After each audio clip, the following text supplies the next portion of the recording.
Welcome to the Black Entrepreneur Experience podcast, inside the business, buzz, and brilliance of Black entrepreneurs. Here is your host, Dr. Frances Richards. What happens in Vegas goes all over the world on Black Entrepreneur Experience, episode number 462. Thank you for joining us as we elevate the Black Entrepreneur Experience by interviewing CEOs, thought leaders, innovative thinkers, and Black entrepreneurs across the globe. I'm your host, Dr. Frances Richards.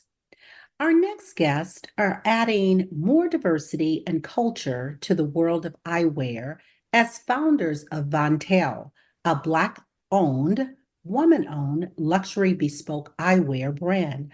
Welcome Tracy Vontélle Green and Nancey Flower Harris. Hello, Dr. Frances. Thank you for having us. I've given our audience such a brief bio. Why don't you fill in the gaps and share with our audience what you'd like them to know about you and your business? Wow, there's a lot to know. I lost a pair of glasses in 2019 and wanted to replace them and was looking for a new pair of glasses. And all the glasses looked the same. But most importantly, they didn't fit. They were very tight. I have chubby cheeks, and I used to always have indentations on my cheeks. And I called my best friend, Nancey, to complain about it. Because you know how you call your friends to complain about everything. And I said, I didn't like this. The glasses are too tight. They don't fit, blah, blah, blah, blah, blah, blah, blah, blah. And then she said she lost a pair of glasses too. And then she realized that they didn't fit her as well either. And before you know it, she books a trip for us to go to Paris. Don't ask me how it happened. She's just did some research and she did it. Yeah. But Tracy and I, we've known each other since college, Morgan State University, our alma mater in Baltimore, Maryland. And when she told me that she lost her glasses and I had lost mine, I did see a moment of opportunity for us because the thing that I had seen missing was culture. I wanted glasses that had pattern and prints that represented the African diaspora, African, Latin, and Caribbean diasporas. And when that happened, I was like, wow, we can actually do something like this. So we started drawing glasses with prints. And what we noticed as I did some research was that there were glasses that actually had prints, but they were using fabric and they were fashion glasses. So they didn't have fashion, fit, and function. You could only wear them without your prescription in them. And we wanted to be able to have everything. We wanted them to look fashionable with the prints on them, to be able to put your prescription, and we wanted the glasses to fit properly. So what you see there, glasses that have a pattern on them. Those in particular, however, are not the African diaspora, but they are some beautiful glasses that we made for an upcoming launch that we have. Talk about entrepreneurship. Was that always your journey? I would say, when you're Black in America, you always had that side hustle. So I always had, I did real estate on the side. I had I have a finance background. So I had a tax business on the side. So I would think I was somewhat entrepreneurship, even though I had my regular 9-to-5 job. And then my 9-to-5 job was a great job. I made it to CFO, Chief Financial Officer, for several hospitals here in New York City. So you name a hospital, I probably worked there. But I still always had my side hustle. So I think I was always kind of entrepreneurial. I'm a businesswoman. But when we decided to do the eyewear company, it was more out of necessity. It was more, I'm tired of having glasses that look the same. I'm tired of having glasses that don't fit well. I started to look at my friends and they all had lines across their noses and, indentations on their cheeks. The temples didn't go all the way over their ears. And you realize that glasses are not made for us. So I think it was the next journey, but entrepreneurship is not for the faint of heart. It's a lot of work. It's different than having your side hustle. So when you go into it 100% and you jump in full feet, I'm not working my full-time job anymore. It's a different road. Yeah. And for me, I always loved being an entrepreneur. I always had my full-time job. Actually, there was a point in time where I only ran my publishing company. So I am a former publisher. I had a company for about 12 years, Flowers and Bloom Publishing. And I did that for about 4 to 5 years straight. And then I took full-time job because I wanted benefits. So entrepreneurship was always in my sight. I always wanted to make that a full-time opportunity for myself. And so when this came about right before the pandemic, and then the pandemic hit, I knew that this was my last foray into doing anything that had to do with working for corporate. We were going to do this full time. Speaking of the pandemic, and you launched right before the pandemic, fill in the blank. Thank you, pandemic, because. It forced us to think outside of the box and to make this dream into a reality. It showed me what was important. Capital, raising capital for your business. How did you raise the capital? So right now we bootstrapped. Nancey and I did everything to date in the last 4 years with our own capital, and everything that we made, we reinvested back into the company. So we did not raise capital yet, but we are on the trajectory now to raise funding. We've been meeting with VCs actually these last couple of weeks who are interested in the company. So we'll see how that goes. We're looking for partners. We don't want just money where people give you money and then they kind of hound you. We want someone to, introduce us to other distribution channels, to work with us to expand. We know we have a great product. We know we can go international, South America, Africa, Asia. So we're looking for not just money, but a partner when we raise funds. And if someone is listening and they're interested in investing, how would you suggest they connect with you? They can reach out to us via email, myself or Tracy at Vontélle and Nancey at Vontélle. And I have an E in my name, so that's important, Nancey at Vontélle.com. Or they can just go to customer if they can't figure out the names. But either way, they can reach out to us directly by going to our website and searching. We're easily and readily available and found. People find us all the time. What is something that we as consumers should know about the eyewear industry that we don't know? So I would say anyone who's an eyeglass wearer, and I've been wearing glasses since I was like 12 or 13 years old, that the fit is very important. So for centuries, we've been wearing glasses that have not been made for diverse faces. So if you have a larger nose, the glasses are too narrow, so they pinch. So if you ever have those indentations here, it's because your glasses are too tight. You should be able to put your finger here. If you can't, that means your glasses are on your cheeks, and that's also pressing on your face. You have a lymph node behind your ear. If the temple is too tight or too short, it's pressing there. And guess what? A lot of people have headaches after the end of the day of wearing their glasses all day. So these are things you should know when you search for glasses. Not only you want them to be pretty and stylish and colorful, but you want them to fit properly, because eyewear is a medical necessity. You have to wear your glasses all day to drive, to see, to do everything, right? And someone like me, I cannot see without my glasses. I won't be able to see you, Dr. Francis, if I didn't have my glasses on right now. So in order to have them and wear them all day, it's all about the fit, because their sinuses hurt if they're too tight. You can get, you have pain across your head. You don't realize how, and they don't talk about this, right? They tell you put nose pads on. Or if you ever see people with rubber bands on the edge of their ears, because they're trying to make that little buffer because it's pressing here on the lymph node. So glasses have to fit properly because you're wearing them all day. And you don't want to take them off and put them back on, take them off, put them back off, and then you wind up breaking them and all the other things that happen. So I think it's never been a tutorial, which maybe we should do more of what is needed for proper fitting glasses. And for someone who needs them 100% of the day, especially kids, you want to make sure not only that they look cool, but they're wearing them and they fit and they don't have problems with them sliding off their faces. Proper fit is important. And that's what we're bringing to the industry that was not there before. When we went to Paris in 2019 and we walked 4 football fields of eyewear, this is one of the biggest eyewear expos in the world in Paris. And Nancey and I were walking around, and by the third day, everybody knew us. They were like, "Hi, Nancey. Hi, Tracy," because we stood out, because we're Black women. But on top of that, we were like, that was an aha moment, that the reason why glasses hurt is because no one who looks like us is making glasses for us.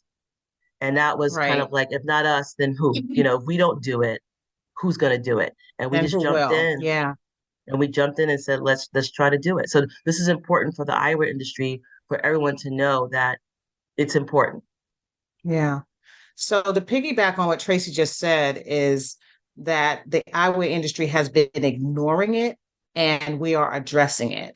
And the things that the industry has been telling people to do to fix this, instead of making glasses that actually fit our faces, they're telling people to massage your nose, take the glasses off, wear, adjust the pads that usually come inside, adjust the frames, replace the frames, keeping your face clean will help. These are things that they're actually telling them to do, which is crazy when realistically the resolve is to just make glasses that fit our faces.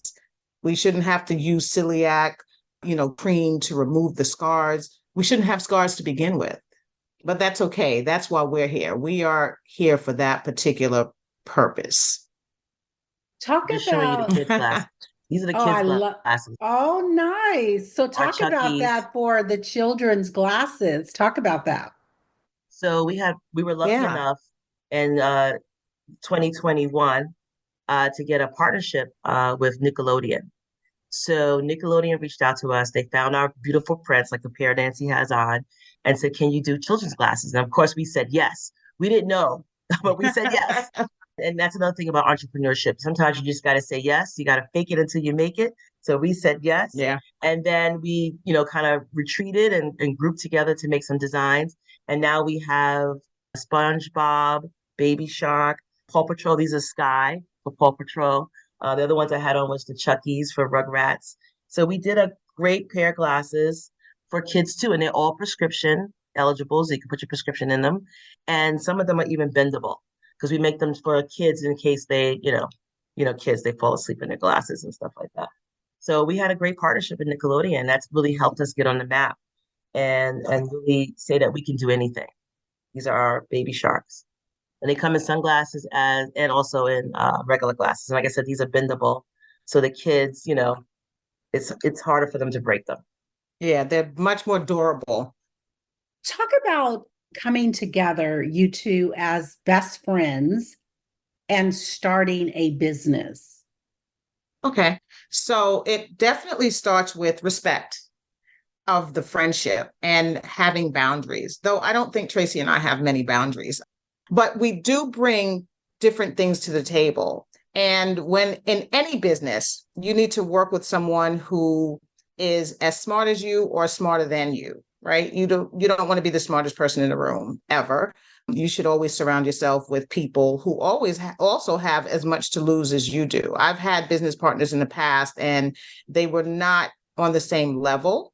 And when that happens, unfortunately, the business won't succeed. Tracy and I, we understand that there's a lot of, we have more upside and we haven't even begun to get to the precipice of where we can actually go to as a business in total.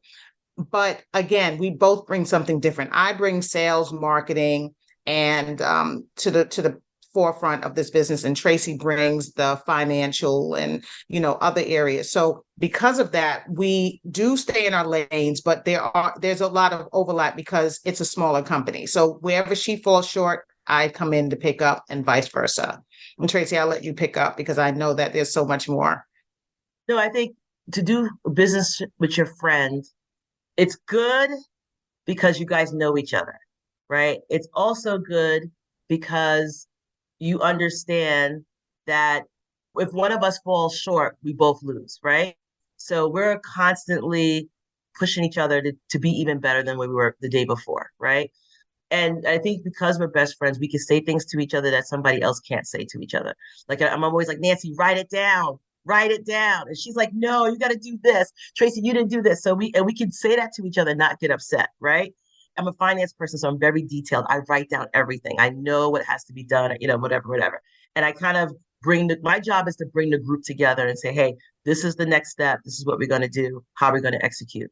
Nancey's excellent with sourcing and doing so many other things in terms of dealing with our manufacturers and stuff like that, and dealing with the details in terms of this needs to be done for shipping, this needs to be done for packing, this, right? That stuff makes me crazy. So she deals with that stuff, right? So we pick and choose what we can do. And then she's a night owl.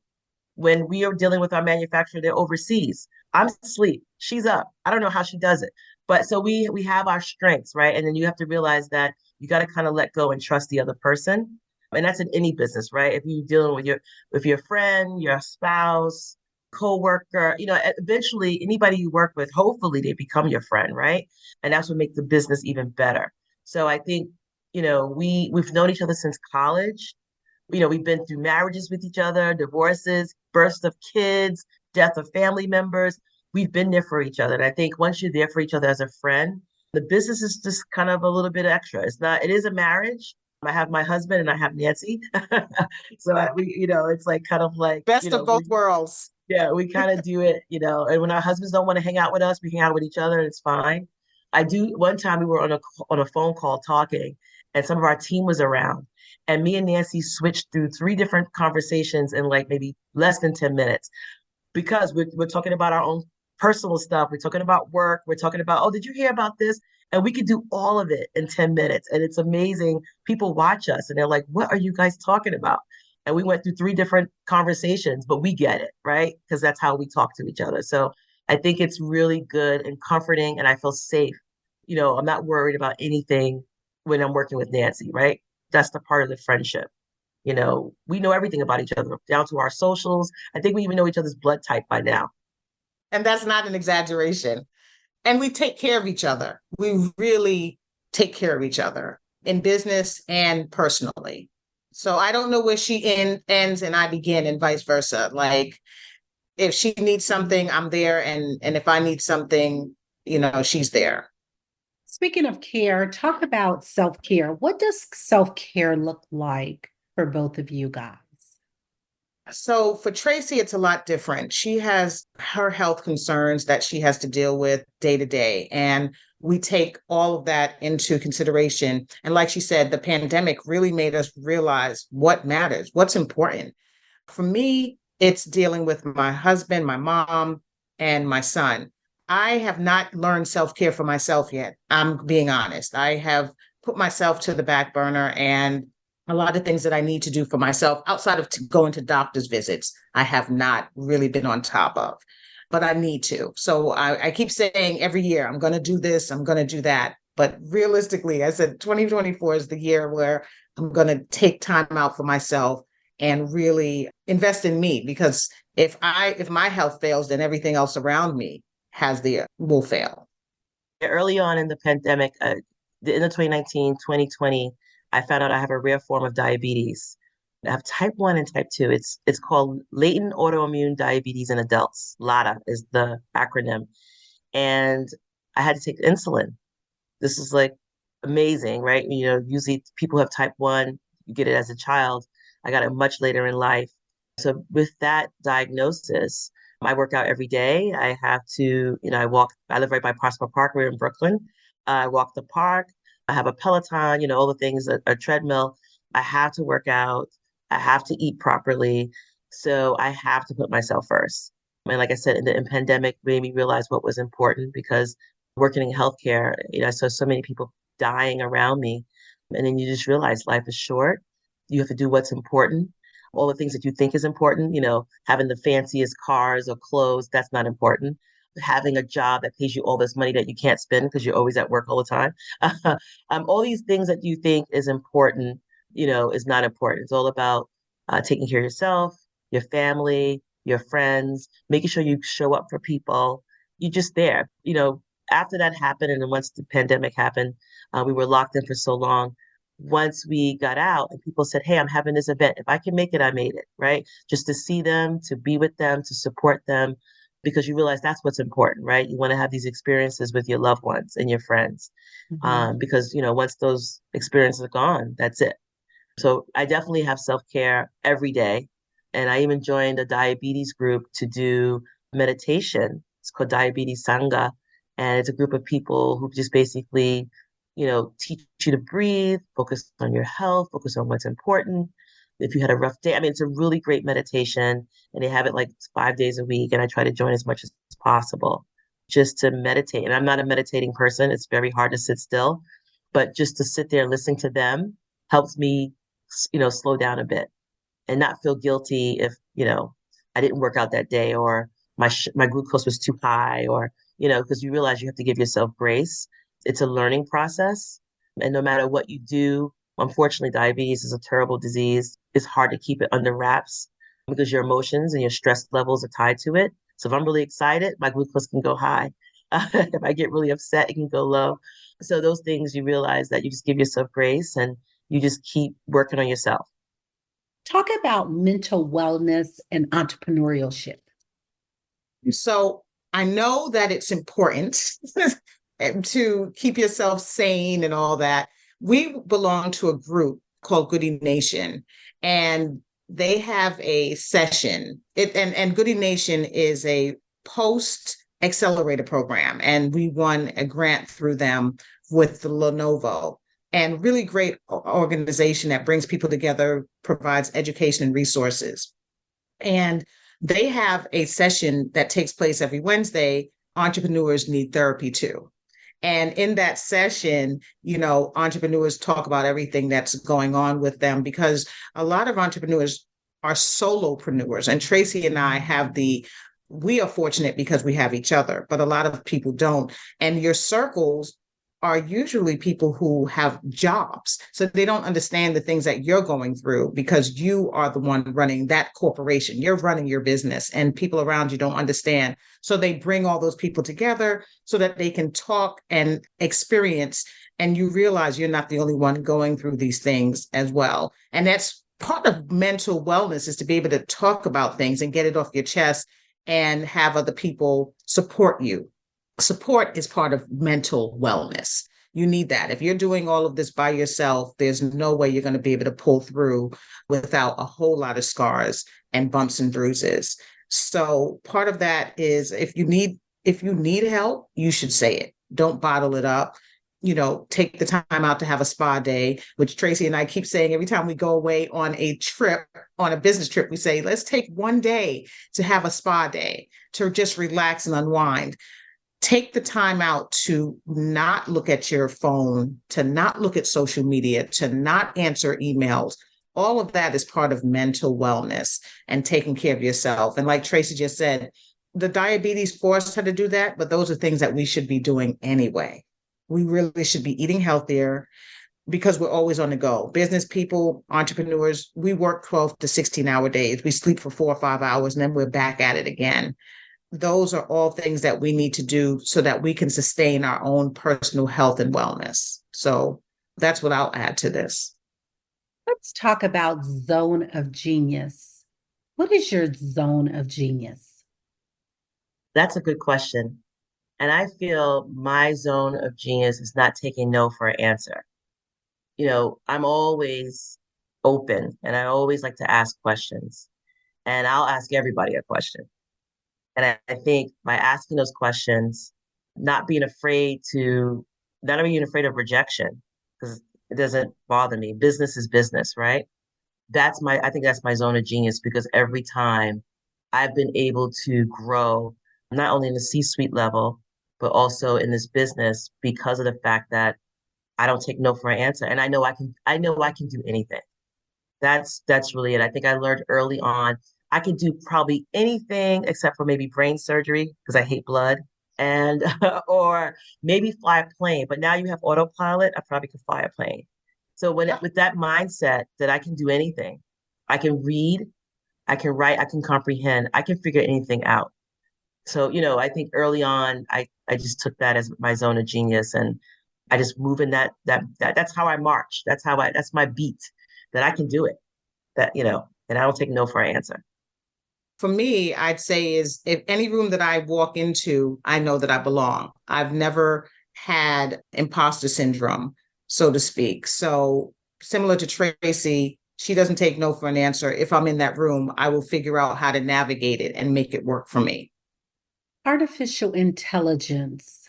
How are you using that in your business? So up until recently, we were not. We are just learning, and we have a team member who does a lot of this activity for us. Tracy and I, well, I won't speak for Tracy. I have not gone through that route yet. but I know that it exists and I am familiar with it. I've even taken partial course in it from one of my accelerator programs that I've been in. However, I have not used it to my advantage yet, but we do have a person on our team who does a lot of this for us. And I can see how it can help build a business. I love it. I was skeptical, very skeptical early on. But when we basically, like I said, we have a small team and I started using it through another program. So Nancey and I, what we do, we apply for a lot of grants and we sign up for just about every program. If they take us, we'll do it because you don't know what you don't know. And every program has us network with different people and also helps us learn new things. And one of these programs that I was in as well, they had AI and we got to kind of test it out. And then I worked with our assistant to use it as well. So we use it for our emails. We use it for some of our posts. We use it for some of our blogs. It's really helpful because it's amazing how helpful it is because you can put in a couple words and it spits out an essay in 2 seconds. And that really reduces the time for us we were writing everything. Me and Nancey were writing everything. So one, we got an assistant and then we got someone who knows how to use it. And then I worked with her to kind of use it in real time. And when I saw the output, I was like, okay, we got to use this a little bit more. You still have to edit it because it's not always perfect. And you want it to, be matched to what you're doing, our brand. But it's really helpful. Talk about naming your business.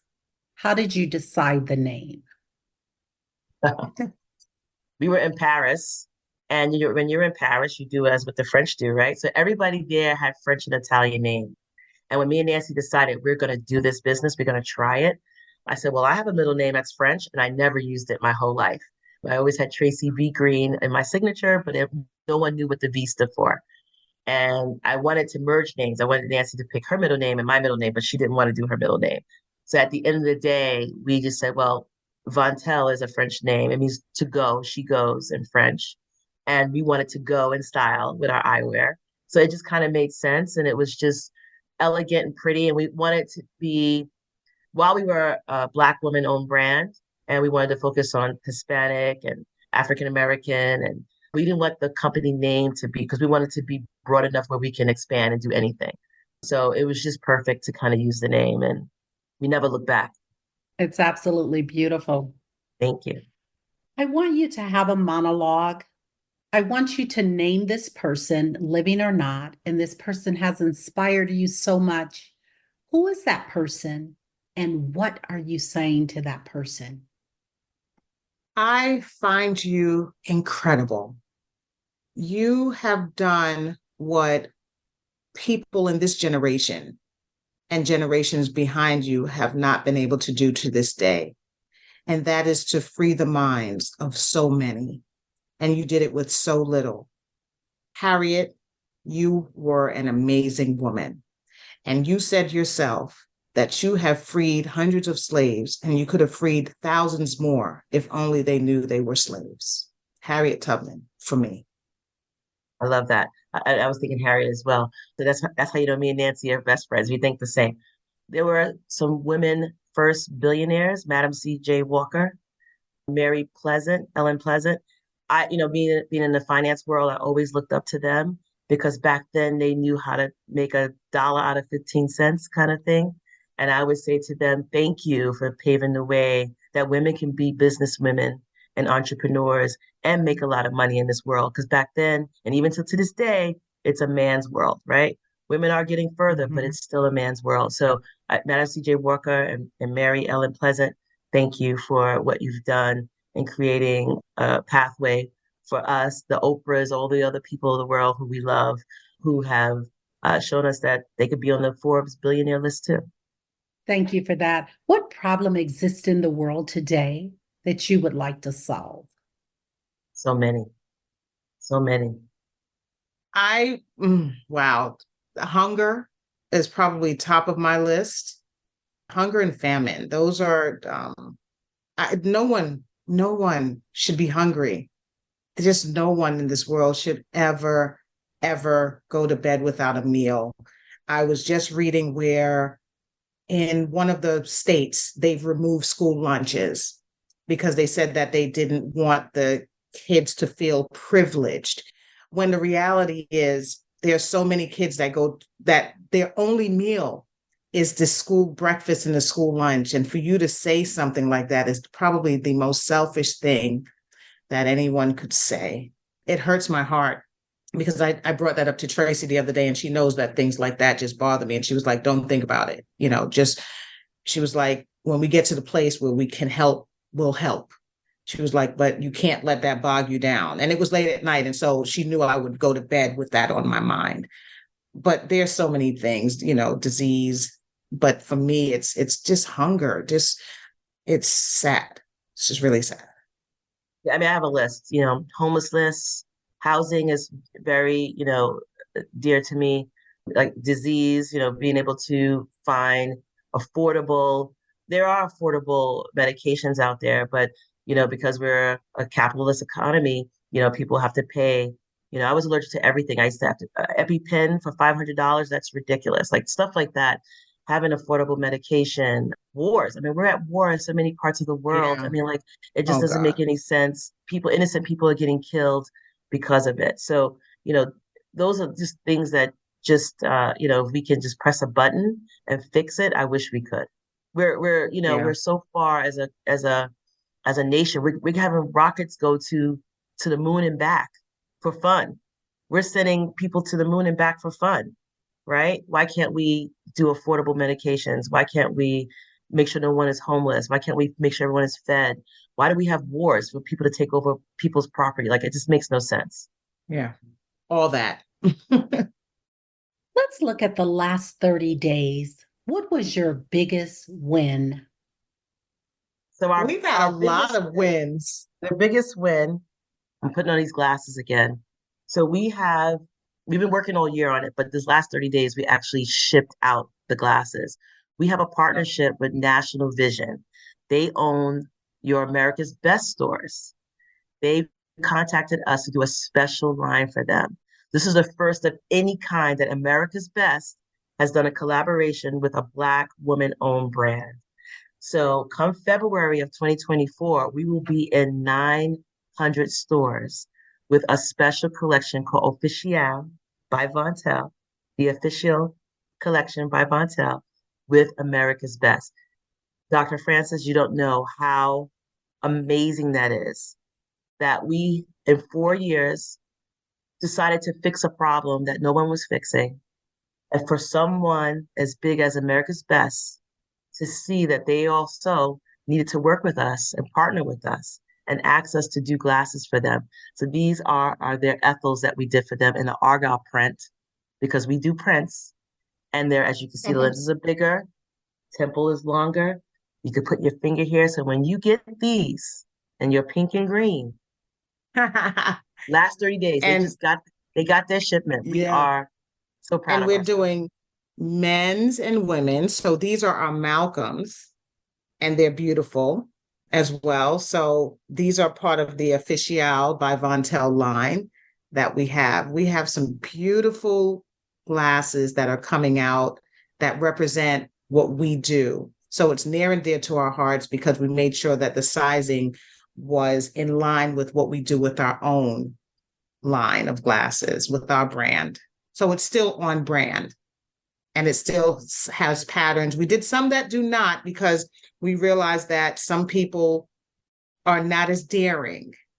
And we wanted to also have something for those individuals as well. Those are part of the line that we're doing. These are the men's, and they have a little pattern going on here, but they're subtle. They're not, those are our buffalo horn. Beautiful. So and we all the have a glasses are lot named of different after, choices. and all the glasses are named after African American greats like Phyllis Wheatley and Malcolm of course, X. Malcolm X, Thurgood Marshall. So we basically purposely named the glasses. So when you go in, you'll see the name. You'll say Thurgood. Oh, I know that name. And so America's Best is working with us. And in the last 30 days, it's been tough to get all the logistics, but we got it done. And we are just so proud of ourselves. We are a small team, but we are mighty. We make it happen.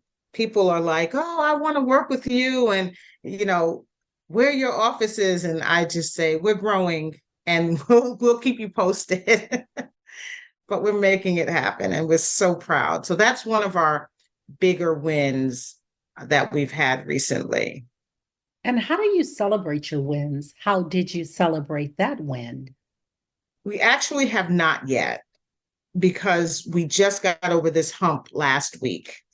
So, and now we're going into the Christmas holiday. But we do, when the launch actually happens and takes place, we will do a team celebration because the launch will take place Black History Month in February. So February 1st, we're going to do something really nice with the team.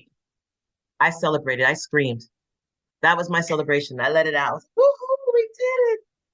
I was jumping around in my office, or my home office. I was jumping around. So that was my celebration that, we actually did it. I got up, I jumped, I screamed.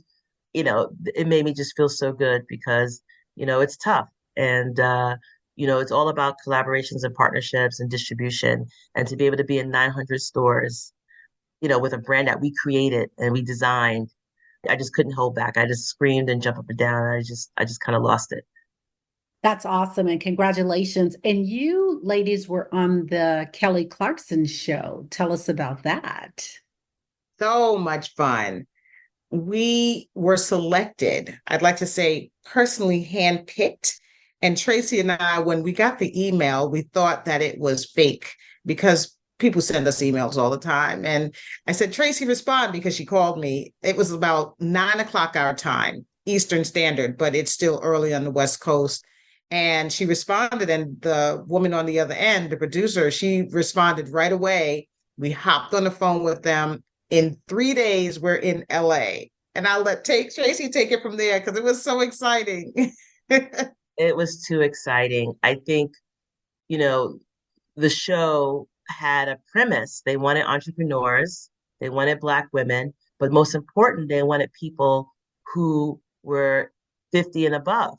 And even though me and Nancey have been lying for years that we're still 28, this is our second act, right? We had careers before this, and now we started the business. So when they called us and asked us, we had to go through this vetting process, and then we get on the show, and then we didn't realize, we were still so excited that we didn't realize that was the premise until Kelly Clarkson says, and their mom is in their 50s. We're like, what? Now everybody knows how old we are.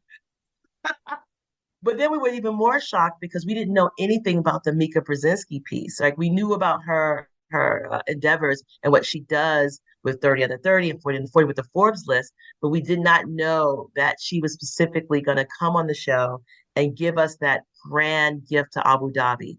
And when we were so shocked, and it was just amazing. And then we go to Abu Dhabi and we get to meet Mika personally. And so many people, Billie Jean King, who's been wearing glasses her whole life. We had breakfast with Billie Jean King. We met, so many people, and they just loved what we were doing. And they just kept saying, keep doing it. And that really just basically, pushed us, know your value, which is what Mika Brzezinski's, slogan is, know your value, and keep pushing yourself. And being in that environment where you're meeting tons of women, 30 under 30, 40 over 40, 50 under 50, who have their businesses and who are making millions of dollars because they knew their value and they kept going. We were sitting next to people who raised $6-10 million for their e-commerce business. A woman who owned several banks because she, so all these women were like badasses, and we were there and we were like, oh my goodness. So the Kelly Clarkson show, we thank her, we thank Mika, we thank everyone, because that opportunity really helped us, press forward.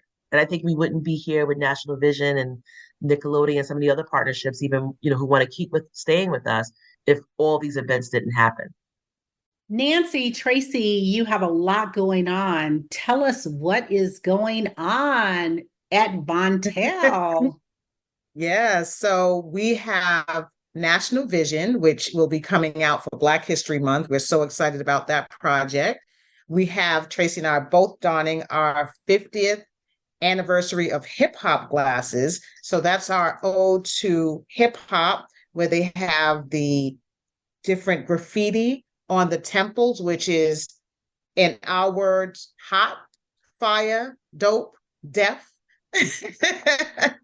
And these glasses will be found on our website. We did a very limited edition, but they are beautiful. They represent the culture and everything that you can think about that hip hop meant to you in your heart as you were growing up, or even for the young people who are experiencing old school hip hop right now with all of the old to hip hop that's happening, in addition to what's happening now in hip hop, because hip hop has transformed so much over the years, which is amazing. So those glasses right there are our shades, our glasses. You can still put your prescriptions in these that I have on here. The ones that Tracy have on, are fashion, but they're beautiful. They come in multiple colors. We did about 8 colors in that particular style. They have a crown on it, which represents the hip hop, the king of hip hop. If you were on top back in the day, it was all about the crown, who wore the crown. So that's what the crown represents. And we're we just also really have proud of that. a pair of glasses that we're doing for one of the most famous college actors. He played Dwayne Wayne on Different World. We're doing a special pair of flip-up glasses for Kadeem Hardison. They will be out also come January, February. So we are so excited that we're able to do a celebrity line, to do a line for National Vision, and to do a commemorative special edition for the 50th hip hop. So those are a couple of things that we have going on starting at 2024. It's amazing. And I do want to add, Tracy, we can't forget Hearts and Bouffants. That won't be, that will be in the spring. Yes. Yeah. So that's also in 2024. Kendra Dandy, wonderful artist who everything about her, she loves the cheetah. She's all about the prints. And so we have some beautiful glasses that will be coming out as well that will be coming out later in the year. Tracy's wearing Nickelodeon. So we'll continue to have our Nickelodeon license.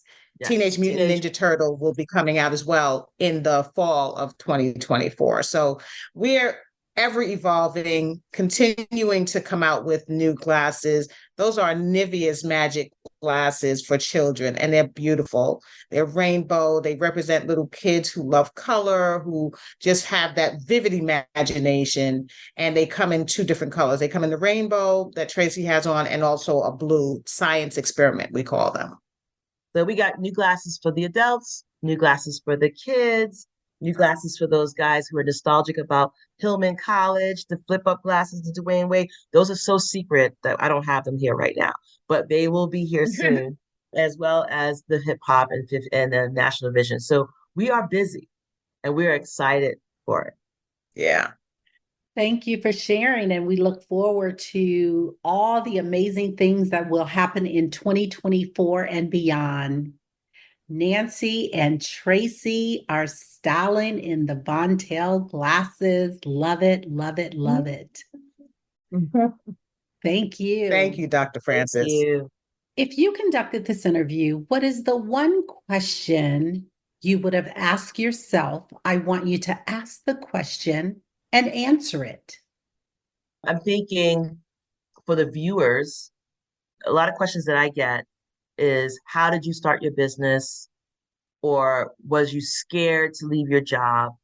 And I think to answer both those questions, how you start your business is you need a business plan. You need to write down what you want to do. And again, I said earlier, I'm a person who writes down everything. So early on, I wrote down, what do we need to do? You need to trademark your name. You need to get your LLC. You need to get your tax ID number. All these things you have to write down when you start a business. So how do you start a business? You have to write down all these things that you need. And you have to do all of that, because once you start rolling, no one wants to invest. You can't really get a grant. You can't do any of these things if you don't have your trademark, your tax ID, all those things you need to start a business. So I would explain to everyone here, you have to have those things first. You can still have your idea, but in order to start a business and to run a business, you need to have those functional, transactional things. That's the first question. How did I quit my job? So the pandemic helped me do it, right? Like I said, I was working in healthcare. The pandemic let me know what was important. And, I realized that I can do anything. And if I work so hard for my job, right? I'm a very type A personality. I make sure everything is done at work. I'm making money, it was a hospital system, so it's a little bit different, but you're making money for that, for your job, you're putting all your energy. I was still working 12 and 15-hour days before another person. So I said, if I put that same energy into myself and work the same 12 to 15-hour days, I should be just as successful. And I think sitting here with you, I've proven that, right? I worked really hard to get in the C-suite and, graduate school, all those things, working hard, staying late, doing projects and moving up the ranks. And I still worked 15, 20 hours a day. Now I'm doing it for myself. And we're talking to you. We're here with you. We have a collaboration with Nickelodeon. We have collaboration with National Vision. We're selling on Saks Online. We're selling internationally. Our glasses are in several optical shops throughout the country, the US, and in the Caribbean. We're in Puerto Rico, Dominica, Jamaica. So this work that I've done for my company and how I quit my job is I did the same work for myself. There's no difference. And if you can be successful at your job, you can be successful for yourself. We've come to the part of our interview. It's called Rapid Round of Fun. I'm going to ask you a series of questions, and I would like you to give me very quick answers. If there's something you desire not to answer, feel free to say pass. Are you ready for the Rapid Round of Fun? Yes. Your favorite comfort food? Ooh. I have 3, but if I have to only select one, it will probably be, Tracy will say chicken for me, but I say macaroni and cheese. Pizza, but I can't eat it now, so it's salad. Your ideal car? Jaguar. I like SUVs. I don't have a particular one in mind. The last movie you saw? I don't go to the movies that often, but I just saw a play. I saw Pearly Victorious, and it was with Leslie Odom Jr. Wonderful. I don't know, but I'm going to see The Color Purple on the 25th, so for Christmas Day. But I don't know the last movie I saw. It was a couple of months ago with my husband. You relax doing what? Meditation, workout. Reading and playing with my son, which is not relaxing, but I enjoy the activity. Your favorite singer or rapper? I love LL Cool J. Always have. Busta Rhymes now. Still my favorite. I just love his flow. And favorite singer is Patti LaBelle. Your favorite dance song? I love Don't You Wish Your Girlfriend Was Hot Like Me? Don't you wish your... I forgot who sings that. It's the girls from, what's her name? Nicole Schneckischer, I think is her name. She had a group. I love that song. I would have to say Beyonce's the song that came out, I think, earlier this year that everybody dances to. I don't remember the name. What song am I thinking about, Tracy? But everybody's doing dance. They're doing dance-offs to it. I mean, everything Beyonce is great. Yeah. I mean, and honestly, I can listen to almost any Beyonce and dance to it. So I'm going to go with a Beyonce tune. Workout or hit the couch? Workout. Workout. Tracy Vontélle Green and Nancey Flower Harris, thank you so much for joining us on Black Entrepreneur Experience Podcast. Before we let you go, share with our audience the best way for them to connect with you and to do business with you. And feel free to leave all your social media handles. Yes. The best way to find us is go to www.vontélle, that's V for Victor, O, N for Nancy, T for Tracy, E for Edward, L like LL Cool J, E.com. Vontélle.com. You can find us. All of our social media handles have Vontélle in them. It's either Vontélle or Vontélle Eyewear. Thank you. That's a wrap. Thank you for listening and subscribing to Black Entrepreneur Experience. We would love for you to leave a review and rating on iTunes and share with your friends. For show notes and more episodes, go to www.beepodcast.com. Join us next Wednesday, and remember, green is the new black. So keep your bank accounts and your business in the black.